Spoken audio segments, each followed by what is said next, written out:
Om Shri Gurubhyo Namaha Harihi Om Shruti Smruti Purananam Alayam Karunalayam Namami Bhagavatpada Shankaram Lokashankaram Arurukshor Muner Yogam Karma Karanamuchyate Yoga Rudhasya Tasyaiva Shamah Karanamuchyate. You have to understand these verses carefully. We are not suggesting that there will be a period of karma yoga, like I gave the example of BS and MS. So you have to take the example only partially. You should not take it all the way. So the message is not this way. Namely, there will be a period of karma yoga, say 5 years or 10 years, and then you are done with karma yoga. Now you are into dhyana yoga. It's not like that. Okay? It's not like BS and MS. Life will not be like that. True action is never separate from true wisdom. You know that? Therefore, just for an understanding, that initial understanding, that must be there in place. You look at your life. What are you doing? Are you caught in artha kama? And I am always very unhappy to add the word dharma. But you have to add it, because that dharma is not the real dharma it is. Their dharma has only very limited meaning. In Hindi heartland, dharma is translated as dharma or dharam, and it means religion.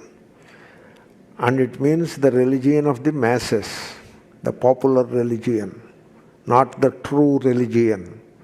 Therefore, that is the dharma we are talking about. Means you are connected to, you are concerned with anything called God only because of some immediate self-interest or self-concern. In other words, desire or fear or both. Because of that only you are concerned with God. The rituals are aimed that way. The prayers are aimed. What else is there? God means you pray and you perform a ritual. Both are rooted in self-interest and self-concern. If that is how your life is, now you are talking big things about meditation and all that. What meditation are you talking about? There is no meditation of that kind. First you clean up this mess. So, that doesn't mean you give up all actions and sit in a corner like a statue. That is not what I am suggesting. The field of activity will be there. I am not tired of saying the field of activity will be there as long as one breathes, one lives. Because life is action. Therefore, action will be there. Therefore, nobody is asking you to give up actions. Nor anybody is there in this world who has given up actions. Speaking is an action too. Therefore, drinking water is an action, eating food is an action, breathing in and breathing, nishvasan, uchvasan, nishvasan api, Gita. All that is action. Therefore, we are not talking of anything like giving up actions, but we are not tired of talking, like Sri Krishna, of giving up. There is something to give up. Are you willing to give up? If you are not willing to give up, then you are not a candidate for dhyana yoga. That attitude of acquisitiveness you want to acquire.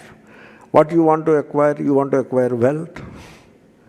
Then you means generally, then you want to acquire pleasures, the handmade things. Pleasures means what? Things made of hand. Every year a new phone will be coming and we want to throw the earlier phone and get hold of that. So, and it has new features, that feature, this feature. We become consumers. They want us to become consumers and we readily become consumers. Okay, we are now ready for exploitation. This is a kind of psychological invasion in consumeristic society, and we are all victims of that. So this is how we live.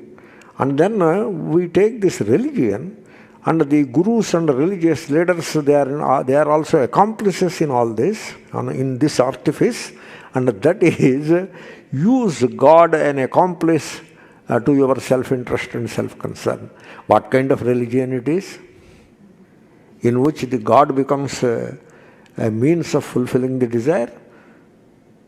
It is like this card play, in the club they play cards, They want joker. If they get joker, he is likely to win the game and make a lot of money. And therefore, he is praying to Ganesh Maharaj. Ganesh Maharaj, give me joker, give me joker. Suppose a joker comes and he makes good money that day. Oh, all Ganesh Krupa. And give 1% to Ganesha. Is that the religion? What kind of religion it is? It is the religion of the masses. And you want to be that? Be that by all means, but don't talk of Gita and yoga. They are of a different kind of approach. Therefore, you clean up your life of activity. Every single action, do you have a motive in it? Not only I have to ask this question. I am taking the class. Am I driven by a motive? If I am driven by a motive and taking the class on Karma Yoga, what I teach may be Karma Yoga, but what I am doing is not Karma Yoga. You got the point? Therefore, clean up that life of action. Do it simultaneously. It's not that for 6 months you do that and afterwards start dhyana. That is not the point. Now, forthwith, you clean up the life of action. Very simple. It becomes simple. All actions are driven by desires and fears. We are like the elephant which is goaded by the person, the mahout sitting on the top. He is goading the elephant. We are like that. We don't live our life. We are lived our life by the desires and fears. They are goading us. We live like that, and yet want meditation. What meditation are you talking about? And that's why people use meditation. The BP has increased, so do meditation, it will come down.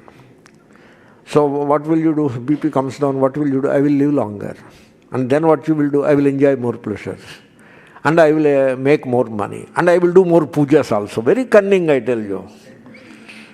Very cunning. So living longer is not to do more pujas. It is to get more wealth, more pleasures, and do some pujas, more pujas also.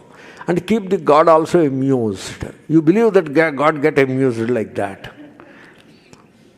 Therefore, all this, the Tyaga is the watchword. Every single action that I perform must be rid of self-interest, that self-centered desire, that egocentric lifestyle you give up now. You do that now, and you are ready for meditation now. Yoga rudhasya tasyaiva, that tasyaiva, that eva, Bhashyakara makes a big deal of it.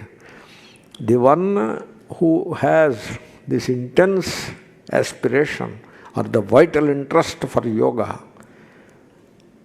and therefore who cleans up his life of activity by giving up every single desire of action. Action is there, not giving up the action, giving up the desire of action. You see, what happens is, when you give up the desire for action, the field of activity becomes very cleaned. It gets cleansed.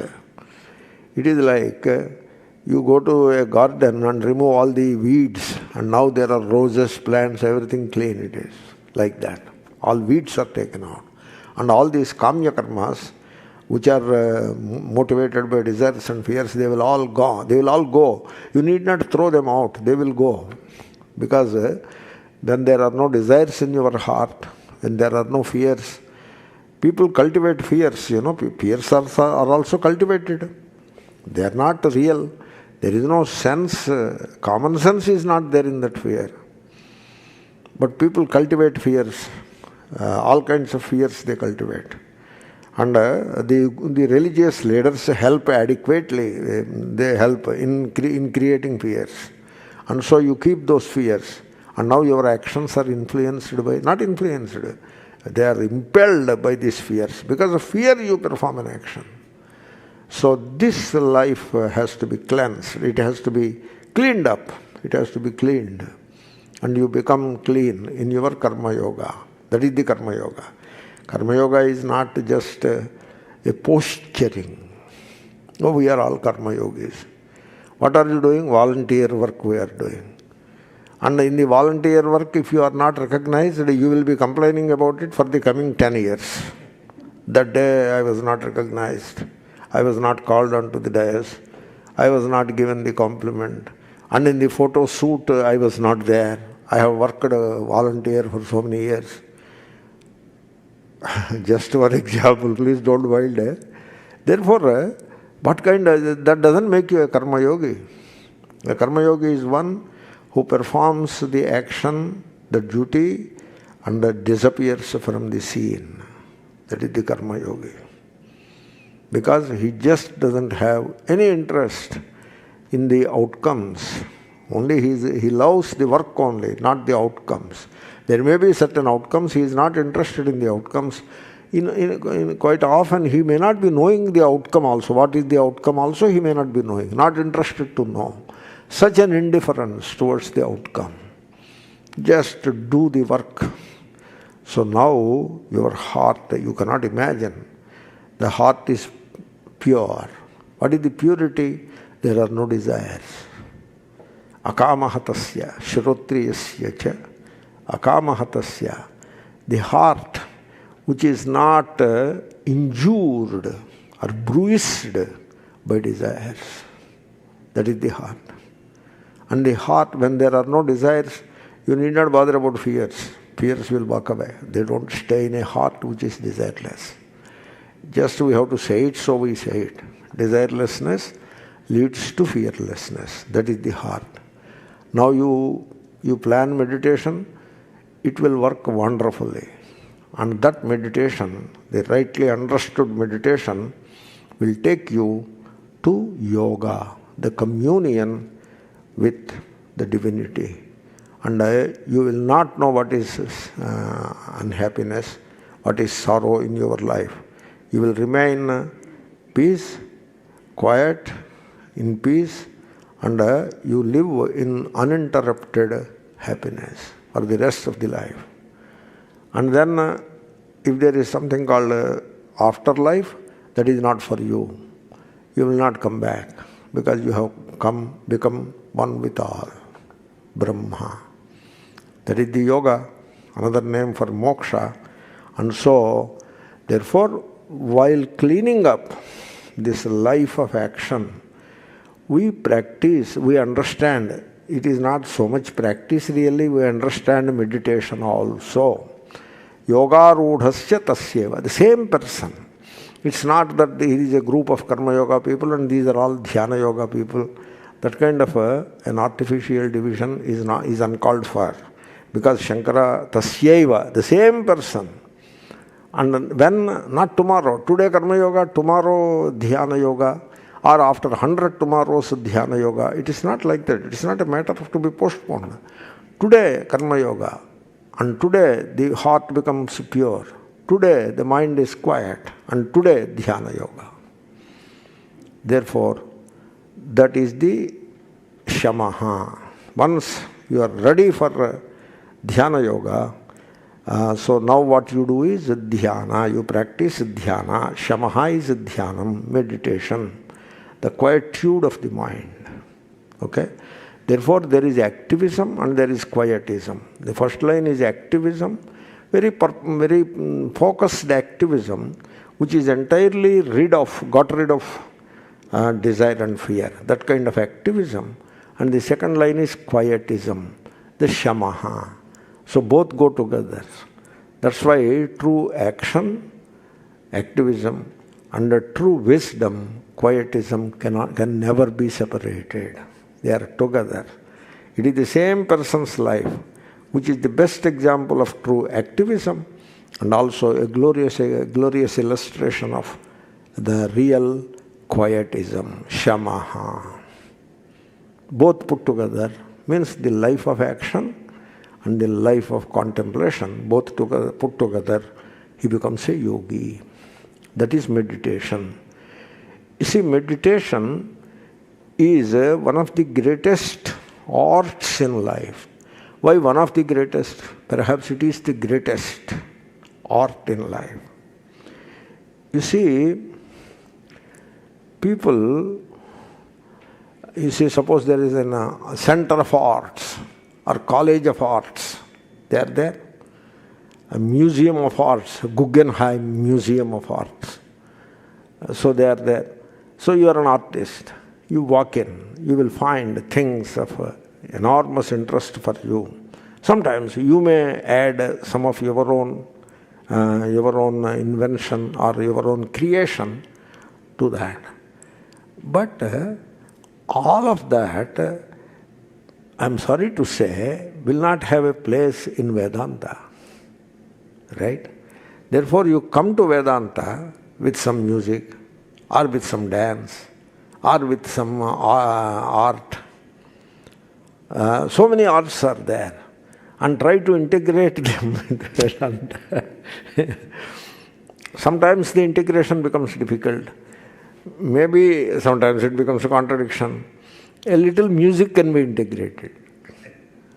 That much can be done. Because Tyagaraja, Mirabai, etc., they have done something of that nature. Not in the way it is done professionally nowadays. Tyagaraja was not a professional musician, nor he was a musicologist. People who do not know how to sing, but they talk all about music. Okay? So he is not one of them. And he was a jnani. Mirabai is also like that. For them, it is not an art form which is brought into bhakti or jnana.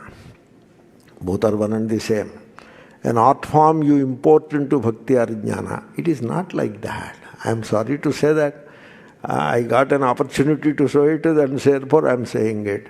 Because once you come to dhyana yoga, then there is only one art, and that is the art of meditation. That you are able to sit, you are able to meditate. Not necessarily sitting. It could be sit and meditate, at least to begin with. But you are meditative, and meditation is you. You are the meditation. You transform your consciousness into that. That is the greatest art in life. And then people talk of beauty. Beauty, what people talk of beauty is skin deep, or it is physical. Outer beauty, these are some of the words which we use, outer beauty, or physical beauty, or beauty which is just skin deep. We are not talking of that beauty. A mind which remains silent, which remains quiet, which settles down. The mind settles down. It is like, suppose you have water, you stir it. The waves will be there, but it takes at least a few minutes for the waves to settle down. And then it becomes placid. But suppose you take a bowl of honey and stir it.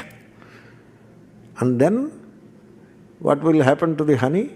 It settles down. How much time it will take? Almost immediately it settles down. That is the meditation which we are talking about. The mind has settled down. Somebody comes and disturbs it. It gets disturbed, like honey getting disturbed, not like water getting disturbed. But then, almost immediately, very soon, it settles down. Because also at the end of the day, we are all human beings. Even a jnani is also a human being. Therefore, some humanness will be there. He will not be completely rid of humanness. So he does get disturbed.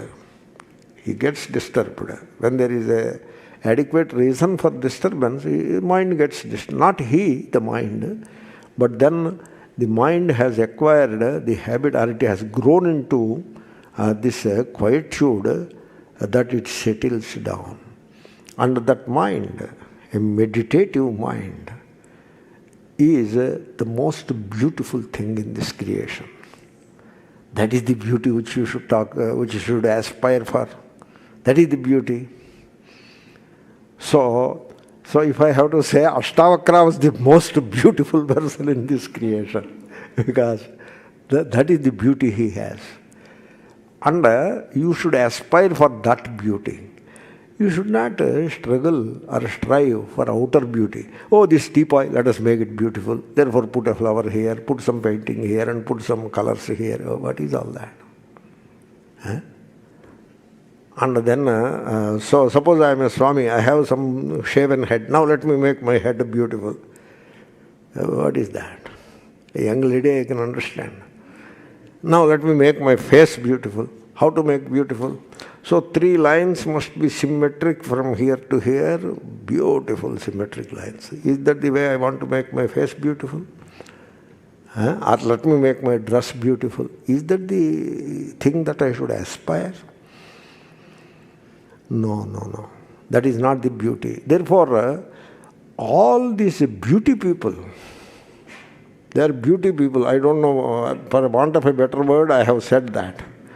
They bring a lot of these beauty concepts into Vedanta. You should shut up. You don't want any of this beauty, we don't want. We recognize only one beauty, and that is the beauty of a silent mind, a quiet mind. I have to exhort you, a silent mind or a quiet mind is not a dull mind. Please don't confuse like that.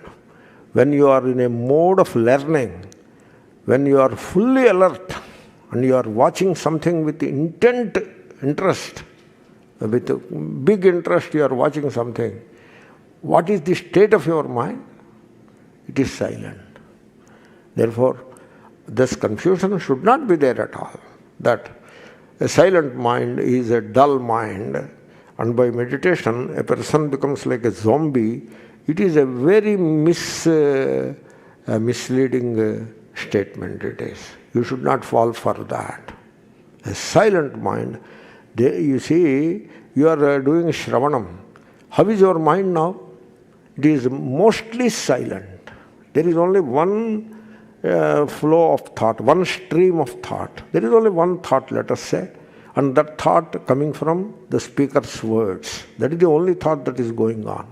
Your mind is mostly quiet. Is it not so? Therefore, suppose you are talking with a friend and your mind is running all around. And after 5 minutes he asks a question. Then what happens? Like that he asks, you don't know anything. Because he was talking all right, but you are not listening. Then you say what? What? I told you, I asked you, you are not there. So do you want that kind of mind? No. Therefore, a silent mind. And then what is this silence? You see, it is not the physical silence again. It is not the silence of the dusk, which is outer silence. It is not the silence of the still evening. It is not that kind of silence. Then there is a concept of silence in the mind. Like suppose you have asbestos sheets above.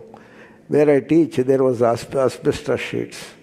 And suddenly rain comes, that sound will come. To a point where we have to stop the class for 10 minutes. Then the rain comes down, the sound comes down. Then we say, oh, now it is silent, and take the class again. Is that the silence which we are talking of? No. That silence, it is the silence conceived by thought. Thought says it is noisy, and then thought is satisfied that noise is gone and now it is silent. Therefore, that is not the silence which we are talking about. The outer silence, or the silence conceived by thought, has its opposite. Outer silence has the opposite of outer noise. The silence of thought conceived silence is also opposed by the noise. But we are not talking of that silence. The silence is when the real silence, it is the silence when the thought. Do you understand what thought is? Thought has enormous amount of images. That is how thought is. You understand thought, you understand life. Thought, it is not one thing. Suppose you say pot, thought. It is supposedly one thing, but then the pot is antique pot. And it is a valuable pot, a costly pot, a decorative pot, beautiful pot. And it brings memories of joy because it was given as a gift to me. A gifted pot. And this pot is a very bad omen pot it is. It brought bad luck to me. So many images around the silly pot. Therefore, don't think that pot thought is a unitary thought. Not. It comes with an enormous set of images. My wife, how many images are there in it? In that single thought. My husband, my son, my money, my bank account, my country, my religion. How many? Is it a single, simple, innocent thought it is? No, it is very complex. And therefore, when this thought, with all its images and the words, the thought is associated with countless words. Without word, there is no thought, you know that? You should understand the movement of mind, which is called thought, and the language, which is the word, are very closely interlinked. You cannot have one without the other. You cannot have thought without word, and word without thought. That's why in one meditation we suggest drop all language from your mind. No language. You do not allow any language. Then what happens to the mind? It becomes silent right away. It cannot project a thought because thought is rupa, language is nama. They are connected. And therefore thought is also, you understand thought, it has images, multiple images, and it is associated with words, and then the thought is having some perceptions. It comes with a set of perceptions. Like, suppose you say, my wife, it comes with a perception. A patriarchal society, the wife should follow whatever I say. With all such perception it comes. Suppose that I am a guru, then it comes with an enormous perception. You know perception? Perception of the thing called guru. Guru should sit on a high seat. Everybody should do prostration unto the Guru. And Guru knows everything and Sishyas do not know anything. And a Guru is supposed to speak and teach, and Sishyas are supposed to nod their head all their life. Sishya is a Sishya and Guru is a Guru. You see what a perception it is? What kind of a perception it is? Perception, did you get it? Perceptional means an image that is formed in your mind about something. That is the perception. Thought comes with such perceptions. The moment in India while living, we have perceptions. Congress, BJP, there are perceptions associated with those words. Democrats. Democrats means bring all people from all over the world and dump in Florida or something like that. That is Democrats. So something like that. New York Times says so. So then Republicans, some other perception. They are human beings to begin to first and last. All this is perceptional. It may not be so. So maybe so also. But thought comes with enormous perceptions. Now you have understand thought. It is not just a ghata thought and so it stopped and so you entered into silence. It is not like that. The entire structure of thought you should understand. And that thought ceased, stopped, became quiet. You are not forcing it. If you force it, it becomes a hatha yoga. It stops by itself, without any struggle. If you allow it, it will stop. You have the lever in your hand. You have the command in your hand. Unfortunately, you have handed over the command to the mind. Now the mind asks you to dance, you dance. Mind tells us to cry, we cry. Without thinking, without questioning it. Therefore, the mind examines the mind questions the mind watches the mind, thereby the mind becomes silent. Did you get it? Now don't ask who is watching and all such silly questions you don't ask now. Okay? Therefore, the thought with all of its baggage, it ceases. The mind is quiet. Now there are not many images, not many perceptions. Perceptions means fixed ideas, fixations.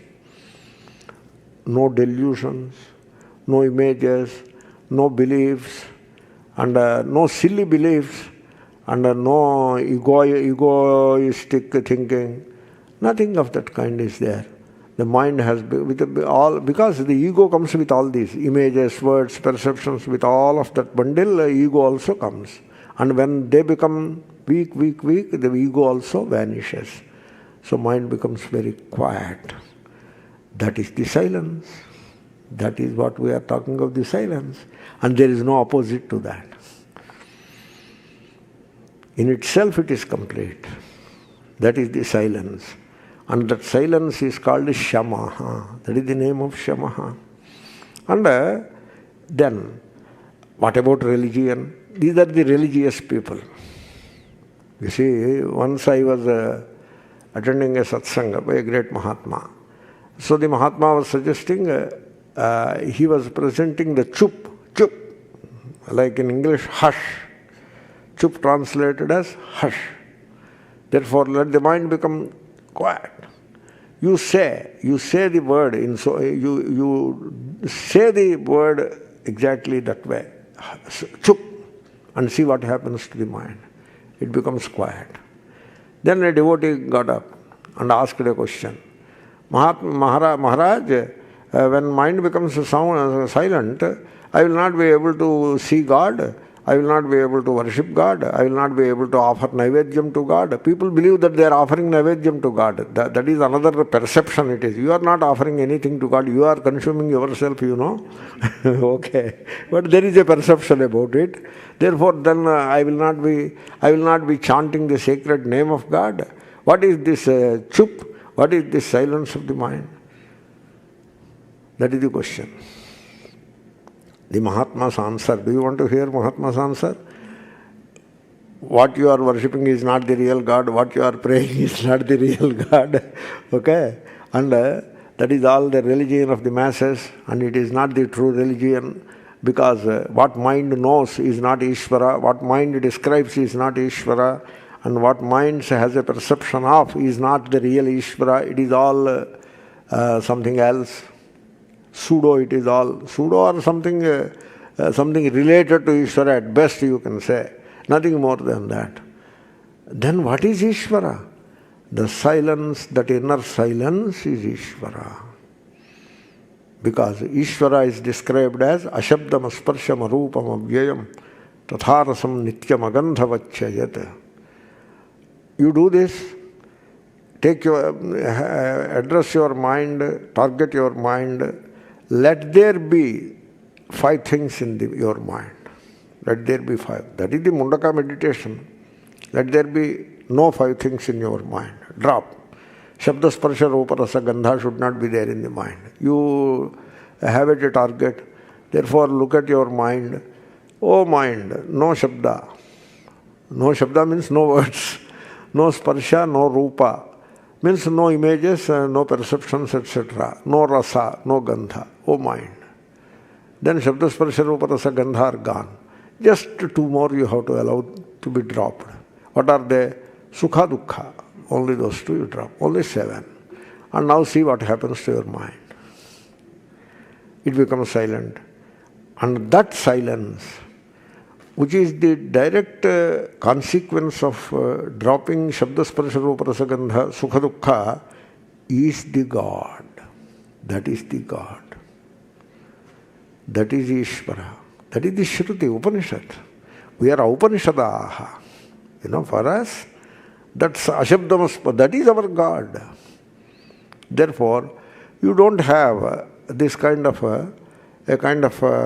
hesitation or concern that maybe we are neglecting our God worship, etc. You don't have that, because this is the God, this is the true God, and this is the highest truth.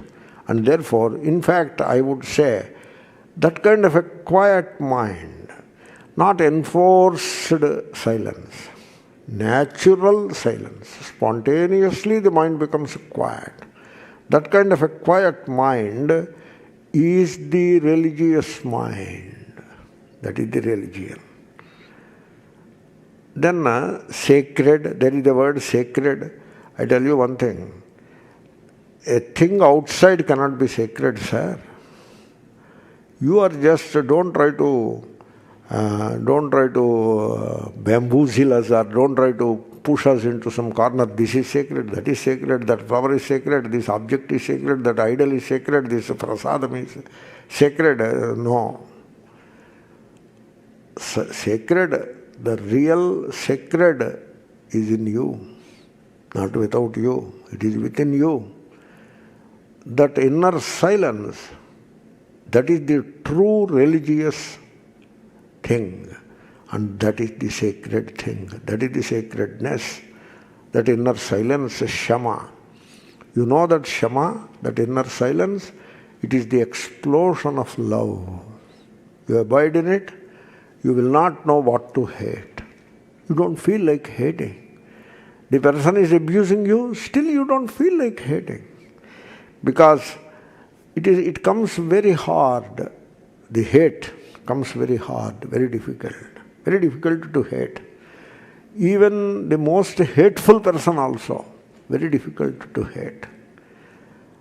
That is because that inner silence is the explosion of love it is. What kind of love? It is not attachment. The love that knows no separation, that is the love. We are very attached people. So, parents are attached to their children, gurus are attached to their shishyas, and the religionists are attached to their co-religionists. It's only the field of attachment. It is smaller field or bigger field, only that much. But it is all attachment only. Nationalists are attached to their conception of the nation. And therefore, you know what? The entire Second World War was fought for the principles of nationalism. You know that? Therefore, they are attached to their version of nationalism. And regionalists are there. They are attached to their regionalism. The caste people are attached to their caste. Everybody is attached. They don't know what is love. And they take the attachment to be love. I love all my caste people. That is not love. Therefore, when there is separation, there is no love. Therefore, this is the love which does not know any separation. The state of love in which all division has ended. There is no division. You feel one with every human being, one with all animals and birds. You feel one with the trees and plants. With a blade of grass you feel one with. So that kind of love, it will explode in your heart. When that is called Shamaha. You see, people don't understand Shama properly. The other day when I was talking about Shama, somebody said, oh, this Shama is Vedanta 101. Vedanta 101. I did not get that expression. That was new to me. Then I inquired with, first I thought it's a compliment. It is not. Then I asked, hey, what is 101, Vedanta 101? I asked my friend. He said it is very preliminary beginning. Oh, is that what it means?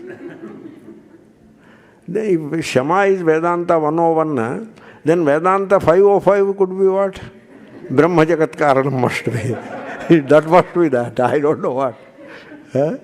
Therefore, we are very happy with Vedanta 101, Shama. That Shama, that inner silence, which doesn't know any division whatsoever. That inner silence, it is not the measure of words. Aprameyaha. Atma it is. Aprameya. Prameya is what? That which is measured is prameya. And how do you measure? You need something to measure, you know. The word is the measure, you know. The moment you say, suppose you say, I am this, you are still waiting for the measurement. It is not measured yet. Ghataha, now it is measured. You got it? So, this is not a measurement. Ghataha is a measurement. Therefore, so the word measures. And the Shruti tells us, Gita Acharya says us, the real cannot be measured. It is aprameya, it cannot be measured. Therefore, that Shama, that inner silence, it is not the measure of words. Okay? Then I will tell you about that inner silence, Shama, one more thing. You check it for yourself. The inner silence, that Shama, it goes together with spaciousness.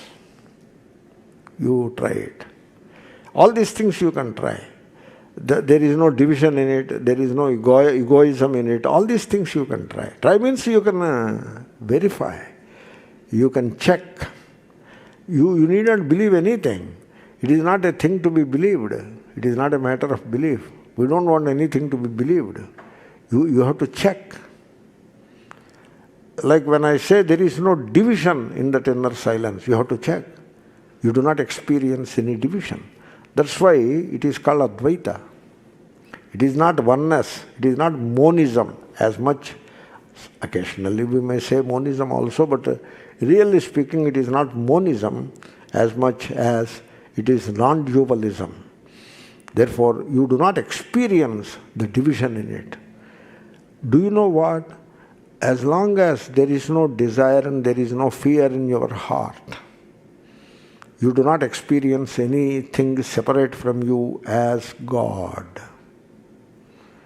You experience a principle or an entity called God other than you only when, if and only if, that kind of a condition it is. No exception to that. Only when there is desire and fear in your heart. That's why Tattvamasi is a very practical thing it is.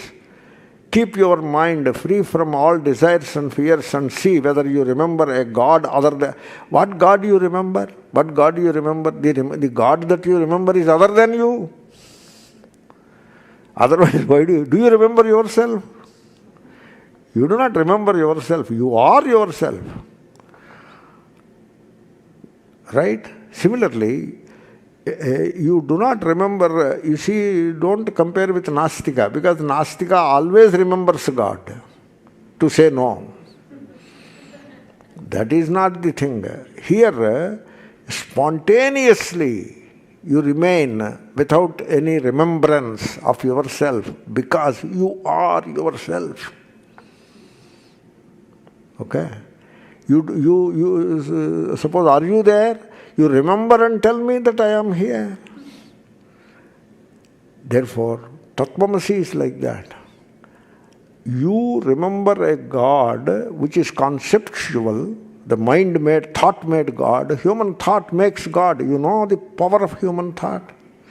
The human thought has put up World Trade Center. The human thought has put man on the moon. It is the human thought which created religion. You know that?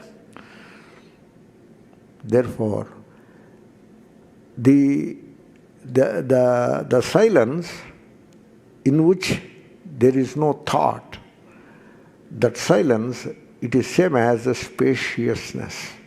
Therefore, when there is no thought to create an artificial separation between you and the God, you do not experience any separation. You do not experience it. You see, the oneness is not like, so here is God, here I am, myself is the same as the God, God is the same as my... Not like that. That is not the oneness.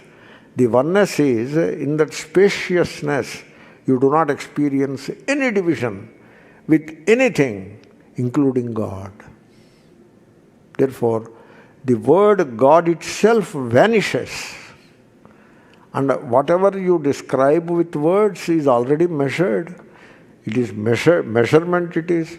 And therefore, silence and love, the Shama and love, silence and desirelessness, silence and fearlessness, silence and true religion, silence and spaciousness, silence, inner silence, Shama and Brahman, they all go together.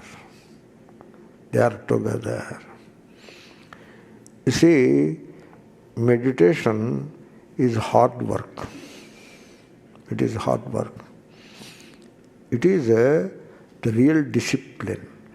Discipline is not to be controlled. To be controlled is not discipline. The word discipline means knowledge, disciple, discipline. So, that is the highest form of discipline. You see, conformity is not discipline. People only know conformity. They do not know what is discipline. Discipline is the realization of the truth, not conformity. Conformity is what? The Guru walks in, you all stand up. The Guru walks out, you all sit up and gossip and chit-chat.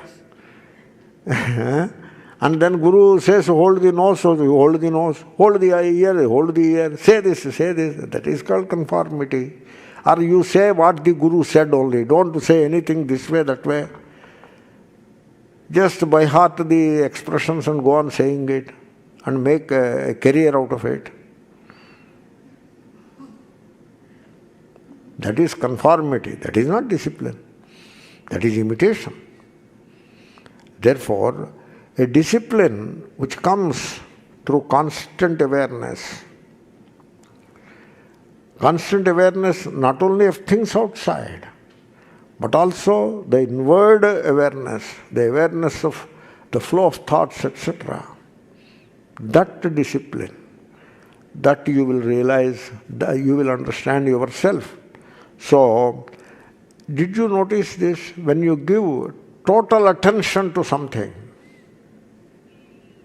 total attention, generally people don't give it. They give one partial attention and the rest of it is elsewhere. So, you see, when Mahatma went to a person's home, the servant told, no, our boss is doing japam. He cannot meet you now because he is doing japam, meditation or not meditation, japam. Then the Mahatma said, okay, I understand, goodbye, I am going. Your boss is not doing japam, your boss is purchasing chappals. And he went away. Okay. Then the boss finished his japam and came out and asked, hey, what is going on? Means he knew something is going on. Oh, some Mahatma came. Yeah, but what was, he was saying something and he said, I told him, now boss is not free, he is doing japam. But what he said he is purchasing chappals, not doing japam. Then this man was surprised. This is only a story, because that is what he was doing. That is what he was doing. While doing japam, he remembered that his chappals he has to go to Bata shop. We are Indians like that, We have only one pair. Only one pair of chappals. Not like Americans with a dozen. And that thing is gone. And now very soon he has to go to the Bata shop and purchase. That is what he was doing while japam. And the Mahatma knew it. So, this is means there is no attention. When you give total attention, there is silence. For that you need not even close the eyes. And that is, in that attention, means in that inner silence, there is no frontier. You know that? And most importantly, there is no center called me in that attention. No center called me. Can you believe it? The center me is not there. No frontiers are there. It is the spaciousness. And that attention, that silence is meditation. It is shamaha. And that shama, karanamuchyate, it becomes the means that unites you with the real yoga. Let us say the verse, beautiful verse.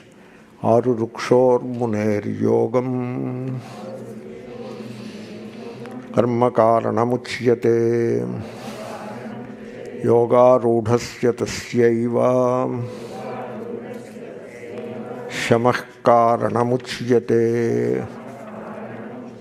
So with that I have finished the third verse, okay? So that the fourth verse will come later.